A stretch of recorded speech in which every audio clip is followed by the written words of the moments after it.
I haven't done anything with showing how I'm feeding the dogs in a while, and I'm still feeding them raw food. I cycle things around, and we use a bunch of different proteins and stuff, but mainly I'm just trying to feed. The philosophy I have is to feed like a coyote or a wolf would eat. So I just thought I'd show feeding them and talk about it while I'm doing it. Crystal eats first. Sees the head of the pack. She's hidden his food. I just bring it all out from the house like this. Crystal has full ground beaver today. Hey, back up. That was barely back here.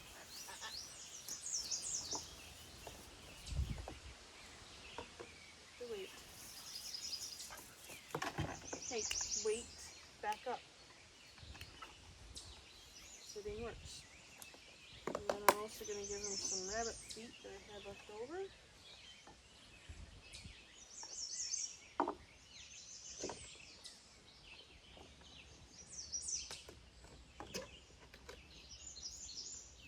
Water from thawing in there. Yes, back up. He's going to get some leftover beaver from Higgins the other day. Hey.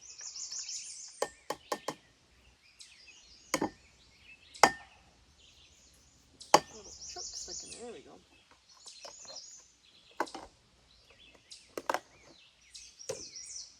Hey. Hey. Wait. Sit. Thank you. I make them wait because I don't want to get splattered or anything. Plus it's good for their training. Now this is what Higgins is eating today. Well, Higgins and Shasta. Here's a rabbit. I don't know if you can see that. It's just a whole rabbit that was... This was actually dressed without the organs in it, unfortunately for me. Because now I have to source organs to feed Higgins while I feed these. But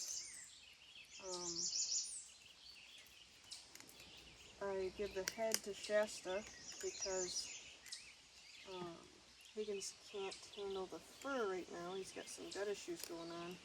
Shasta, wait.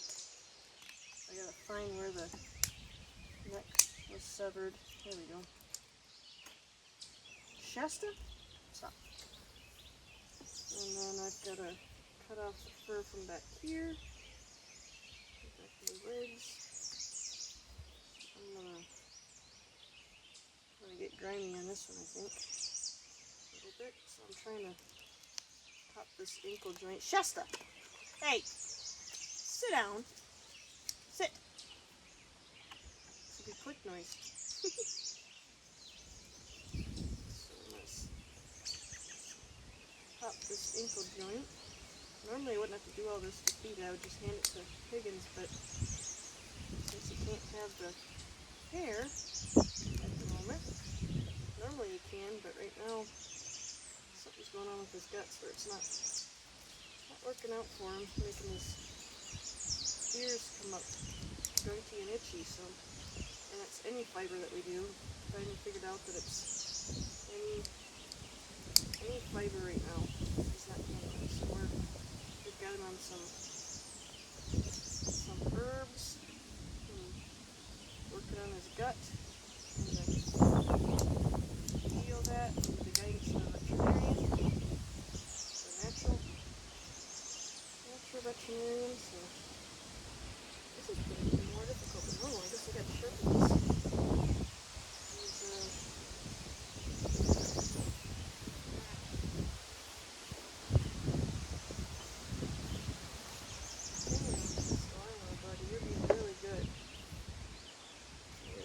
These shears. And you can have that too. Yes, I know, Higgins. So then I'm just going to pull this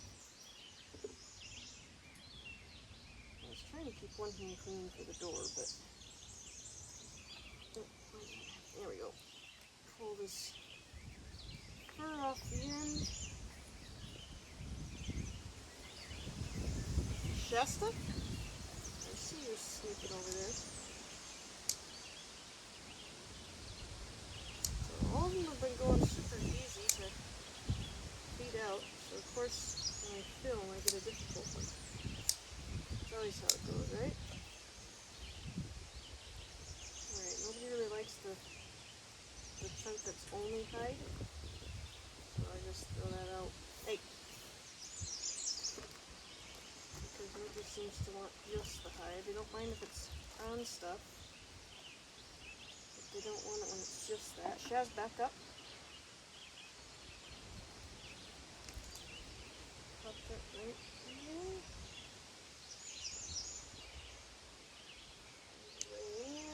The hardest part is cutting the fur here. These are not fur. And I'm just cutting this off just because I'm trying to get the Shasta. Sit. Good boy, Pistol. Trying to get the hair off here. Nope, nope. Back up. You can have this one. You don't want that one. Well, just a minute then. He wants the beaver. He's not real fond of rabbit. Pistol isn't.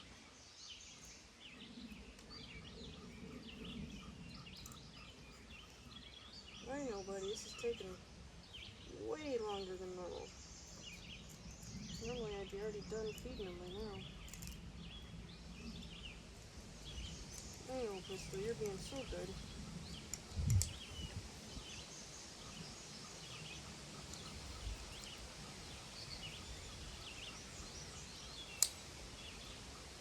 Didn't want to cut that tendon or the hair. There we go.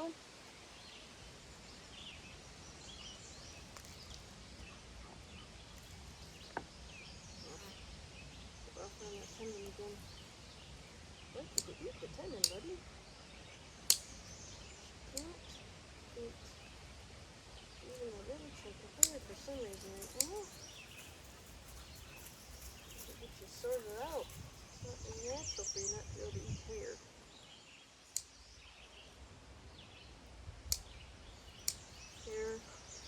Feeding hair can be a good source of manganese, I'm told. Go away and we'll let them have this. Tuck in there. Clean all that. And then I just feed this. Free dogs! Higgins? Here, come on all the way out further so I don't have on you. There you go. Right here. There you go. Put this in the house.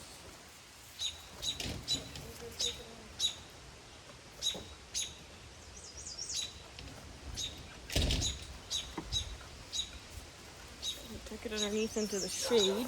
Let's see if we'll still get it up here. Not get it on my bloody hand. There we go. So we got Shasta just took her head over there to eat. We got Higgins underneath. Go to the other side. Pistol's enjoying his. When I feed out the whole prey like this for Higgins, it doesn't go in his dish because he doesn't eat it that way when it's whole. He just brings it over here and chews on it, eats it. The head thing is, the cloth is on his head there because of ear infection right now. Hence the gut issues and the ear issues, it goes together. So he has all that going on that we're healing. It's starting to respond, so that's good. And so that's why he's got that on. He does pretty good with not getting grimy on the food. You can see he kind of keeps it out from him a little bit.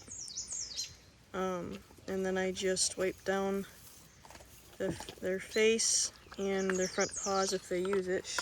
Shasta gets really into her eating raw. She loves it, and she likes to wear her food, so she gets cleaned up a lot more.